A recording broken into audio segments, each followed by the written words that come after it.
Good morning, everyone, and welcome to the GuideWell Insights Lounge. My name is Kate Warnock, and we're here at day 3 of Singularity University's Exponential Medicine. I'm so pleased to bring you Paul Roben as our first guest. Paul, welcome to the interview. Thank you. Good to be here. Paul is the Associate Vice Chancellor of Innovation and Commercialization at the University of California, right here in San Diego. So Paul, I know that you were on stage this morning and you were talking about the microbiome. Can you tell us why is the microbiome important in healthcare? So each of us has 10 times more bacterial cells in our body than we have human cells. So we're actually 90% bacteria and only 10% human. But that's not an accident. They're not there by accident. Each of us has this balance of microbes in our body, which is unique to each of us as individuals, and that's what keeps us healthy. And there's growing evidence now to show that if we disturb that balance in any way, through stress or environmental factors or antibiotics, that we can go from being healthy to being diseased. And it's not just a single disease. We're talking about the microbiome has been linked to a vast array of diseases, everything from autism, depression, cancer, diabetes, obesity. So if we can really understand how the microbiome is affecting us in health and disease, we can develop new ways to manipulate that, have new interventions and diagnostics and therapies, and essentially we can change the whole paradigm for how we manage health and disease.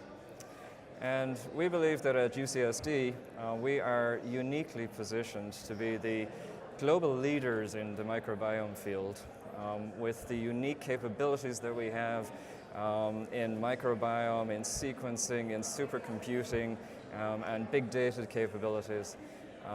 And we just announced 2 weeks ago, the Chancellor announced the formation of a new microbiome initiative, which is essentially aimed at putting us up at the forefront of this disease, or at the forefront of microbiome research. So basically what we're talking about here is changing the paradigm of how we manage healthcare. Paul, I think that you're probably uniquely situated to be able to explain to us, I think the microbiome has been in the healthcare conversation for probably over a decade, but it's maybe always been more on the fringes. What is it that really has started to bring it into the mainstream and especially, take it to the point that you now even have a dedicated initiative for it at UCSD? I think one of the biggest factors is the ability to handle large sets of data, coupled with the precipitous decline in the cost of sequencing. So really what studying the microbiome is about is massive amounts of genomic data and being able to analyze those in a meaningful way to investigate how the microbiome relates to the individual. So together with the ability to do huge amounts of sequencing cheaply now, and with the supercomputer capabilities that we have to be able to analyze those sets of data, now we're poised to be able to really take advantage of this microbiome. Fantastic. Well, I would love to invite you, since we have you here. Our own Chris Hillier is going to be leading a workshop on the microbiome later this afternoon, so I think he would love to have you as a participant. Thank you. All right, we're going to do a little pivot. You have such a fascinating background, Paul. Looking you up on LinkedIn, you have simply years of experience in Irish clean tech and biotechnology investments. What has translated from leading those initiatives in Europe to your role now at UCSD? This is all about innovation. And innovation really, if you get down to it, is about people, right? It's about a diverse set of people looking at a problem from many different perspectives. It's the creativity that generates, which leads to solutions for the problems that we face as a society, whether they're transport, energy, healthcare, environment, whatever they are. So the fundamentals of innovation remain the same, whether you're talking about clean tech in Ireland or whether you're talking about the microbiome in San Diego. So that's my passion. That's my real interest, is how do you bring or create an environment that brings the right sets and groups of people together to really get to those solutions. Now that you're here in the States, have you found there to be more opportunities or challenges operating within the United States compared to what you left in Ireland? I think it's a different environment. In Ireland, it was more nimble because it's a smaller country. So we were able to do things a little bit quicker. On the other hand, over here, the resources that you have, that we have here in the United States, and our ability to really think big and do big things is unsurpassed. Excellent. Right, so we're going to draw against your background again, Paul. You specialize in the identification of technologies with real market potential. What traits do you look for as you vet those technologies? Really, we let the market tell us. I think that's the smartest way of doing it. I don't think anybody can look into a crystal ball and say this is going to be the next big thing. We basically go out to the market and we say, we're really good at one thing, you tell us what it is that you believe is going to have real impact on the market. So I think innovation, as I said, is getting diverse people to look at a solution, and that's about getting the academic world together with the private world together with the public sector, the cities, the state, the federal government. Everybody looking at this is going to tell us what technologies are going to be the next big thing.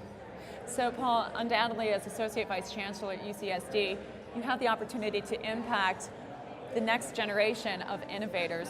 Yes. What is the advice that you give to someone who is looking to be the next big healthcare solution? Don't let anybody tell you can't do it. The most passionate and creative and innovative people that I deal with on a day-to-day basis are the undergrad students. These people, the passion that they have is infectious. And really what is different about them is they don't see any barriers. They just go out and do it. And it's that kind of attitude that really allows them to make an impact and to really convert their dreams into reality. So what I would say to people is don't let anybody tell you can't do it. I have to ask a personal question. As a mentor to these individuals, have you changed yourself over time? Yeah, I've gotten older. I mean, I think as you get older, you begin to see more barriers, right? But that's what I really like about this job. It's refreshing to be around these people who are so creative and so innovative. Absolutely. I'm sure that you are surrounded by so much energy. Paul, we have one more question for you. What has been your top takeaway so far from XMed, realizing you just arrived today? I mean, really what this is about is pushing frontiers. And what we're talking about here is pushing the frontiers of medicine. And the enthusiasm that I sense from this crowd to all get together and really make that happen it's palpable. Absolutely, and I think that you echo the sentiment of so many people that we've had here as guests at the Guidewell Insights Lounge.